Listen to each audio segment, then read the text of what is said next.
Okay, so it is recording. Okay, hopefully. Okay, so you might want to take out some notes. We're taking notes, guys. So we can talk about a little bit about what you can and can't do on your Exploravision papers.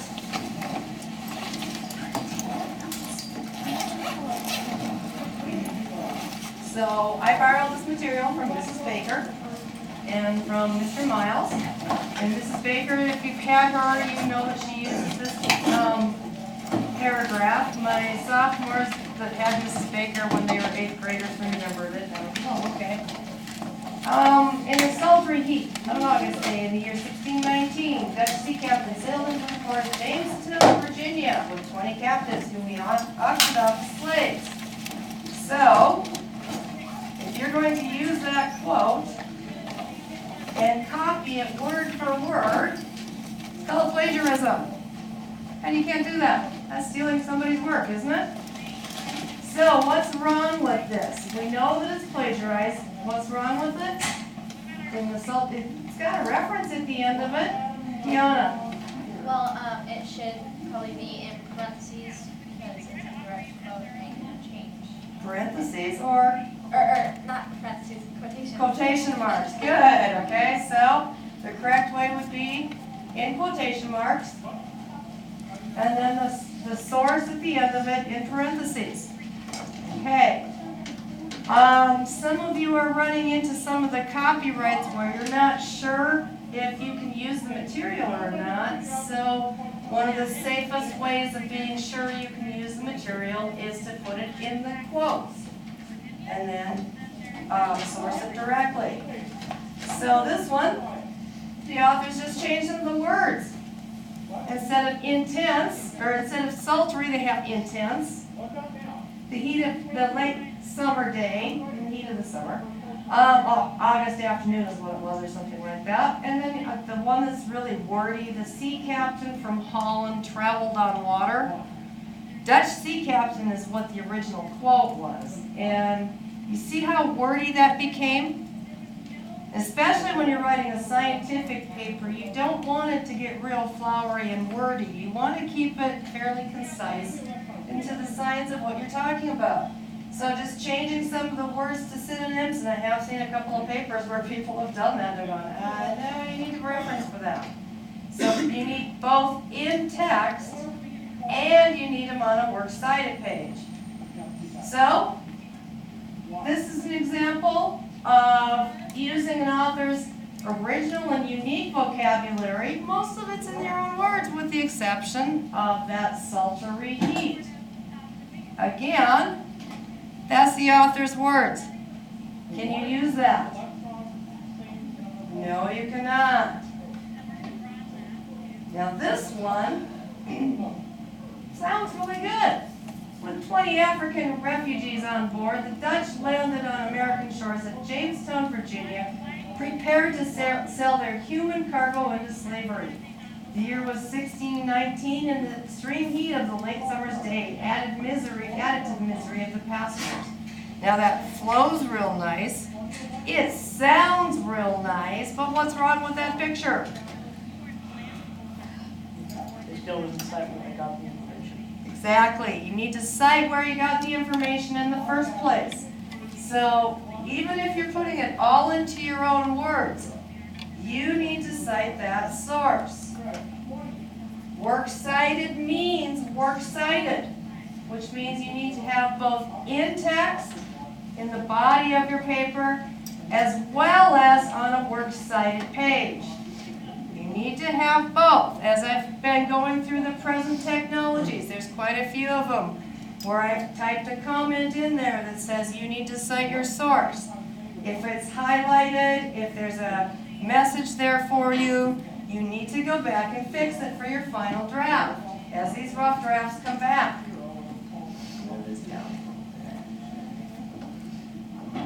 So the other thing where we talk about copyright, and this is the thing that's changed a bit, you have to watch your source and what kind of a source you're using. Again, you have to search through the paper and find out information about that source. If you can't find any succinct information that says you can use this with no problem, the best way to go around that is to put things, if it says copyright, all rights reserved. Anybody run into any other comment there besides copyright, all rights reserved? There, I think I saw limited access or something like that that somebody had. If you run into that, trademark might be another thing you might run into. Well, you guys are talking about inventions, so there could be trademarks on some of this stuff too. Best way to reference that again is in quotations with the author and the page in parentheses at the end of the quote, and then in your works cited. So you can use the copywritten materials if you do them correctly. Some of them will say, may use for personal, but may not be reproduced for any other reason. Can you use that? No? Okay, Jen. If it says copyrights or rights reserved, is that when we have to contact the people who wrote the Well, if you want to use it and it specifically says it may not be reproduced in any way, shape, or form, then you want to contact them. If it says they're that's where you have to go to either the frequently asked questions or the contacts page. Sometimes they'll have a legal page, something like that on there. Look at what it says, and usually you will find the information you're looking for. Some of you were doing Oxford University Press. Was that in this class too? Anybody have that one? Because that was a real common one last week that people were finding. And it said that you could use it and reproduce it for educational purposes only. Used to be you could reproduce freely for educational purposes, but that's gone away. So your best sites to use, the .gov ones, are public domain. That means anyone can use those sites. You can freely use them, just make sure you document them. Old works where copyright has expired. I don't think you see that a whole lot anymore, although there was one somebody had found on a website, I don't even remember what it was, it says, this copyright says it's expired, does that mean I can use it?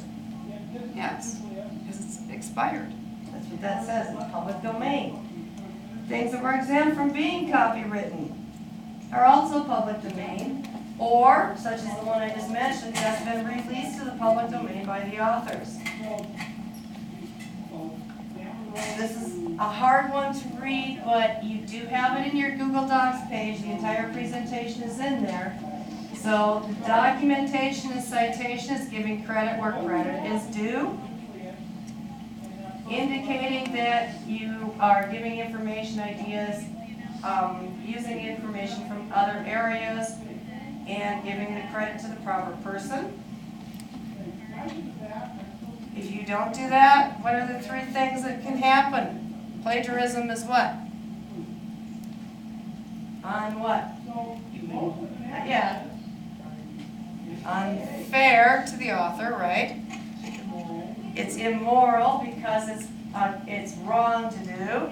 Now, illegal because it's copywritten. So you need to keep that in mind. So the way to get around it again is to write your source and put the parentheses with the author's last name. If you can't find the author, title of the article, and the date accessed.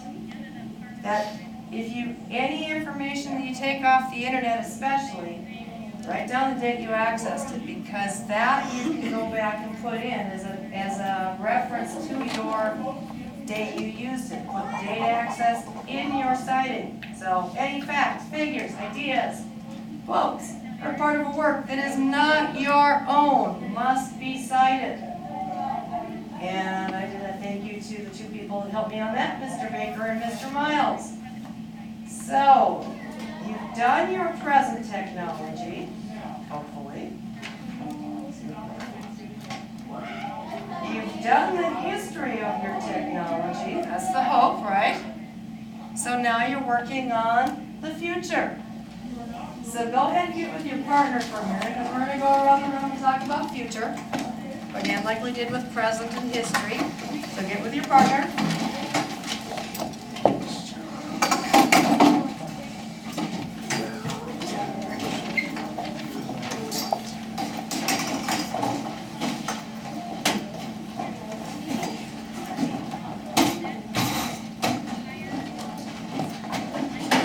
So, we've already talked about the state of your present technology.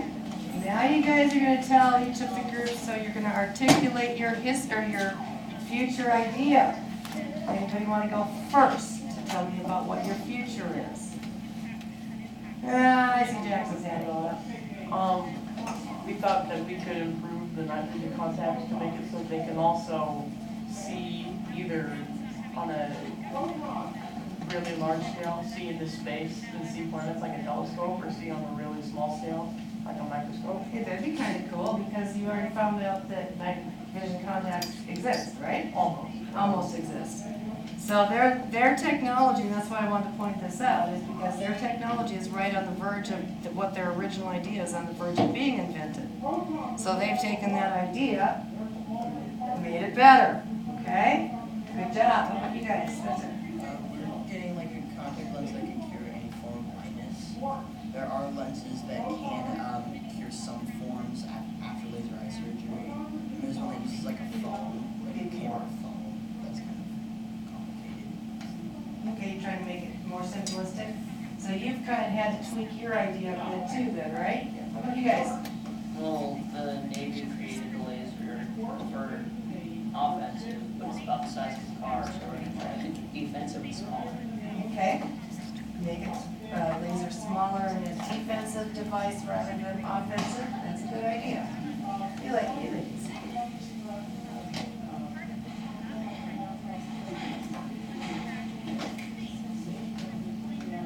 Okay.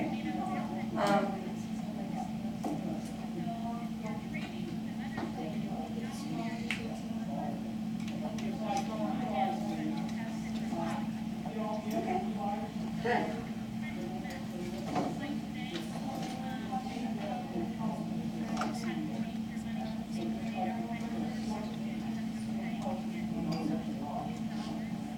I'm picturing this liquid nitrogen cup. I want one. Just because liquid nitrogen's fun stuff. How about you do?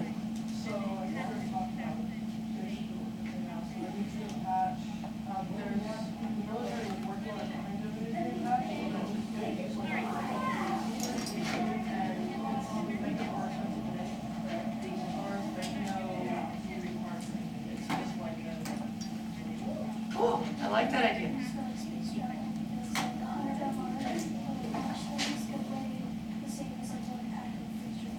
And that's the problem that we have with space travel right now, right? Is because we can't get enough food to get to Mars and back again.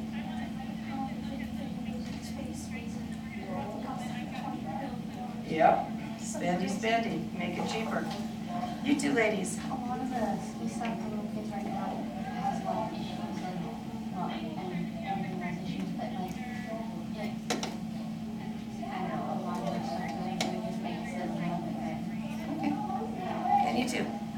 So there's really nothing like, right now we're trying to make it less invasive to everyone, they have to consume it. So we're trying to make it smaller, Okay, that works. Okay, so as you're dreaming about the future, let's talk about someone who dared to dream about the future. He's coming to town November 4th, to Spokane, to the INB, and I will offer extra credit. I don't know, Spencer, did your parents decide if you're going to go or not? I bought my tickets the other day, and I'm going to tell you about going to the Jet Propulsion Lab a few years back, where I got to work with one of the scientists there. His name was Kobe Boykins, and for this part of it, I'll turn off the light so you can see this. Okay, so this is Kobe, and this is his lab. And when I went to the Jet Propulsion Lab about 10 years ago, I worked with Kobe and took a couple of students with me, and we were working on what we thought was the next lunar rover. It's called Athlete, and apparently Athlete is going to go to space probably 2015, 2016. What I didn't realize, though, is Curiosity has the technology that Kobe developed. So I gotta play my game with my computer here because I don't have that program on here. And I'll show you a picture. I think I have a Curiosity one afterwards too. So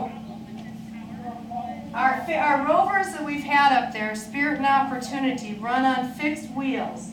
Those legs stay in a fixed position, and that's why we figure we lost Spirit, is because I think it got into some sand in a crater and buried itself where it no longer was receiving any solar rays, and so the batteries that, the solar batteries that Kobe designed finally died. Opportunity, on the other hand, still going, and I think, I heard the other day that Opportunity, actually, I thought it was 2003, but I heard on the news this past week, something I was reading, that it's online I was reading, that it's on its 12th, or 11th year, not 12th year. I thought it was 12th year coming up, but apparently it's the 11th year coming up. And it's still rolling around doing things, but because of that fixed wheelbase, it hasn't been able to go very far.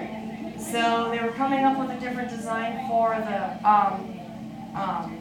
next Mars rover, and Kobe took the design that we worked with and incorporated it onto Curiosity. And so this is Athlete, which you can see it has legs here that are a little bit different. They're not fixed, are they?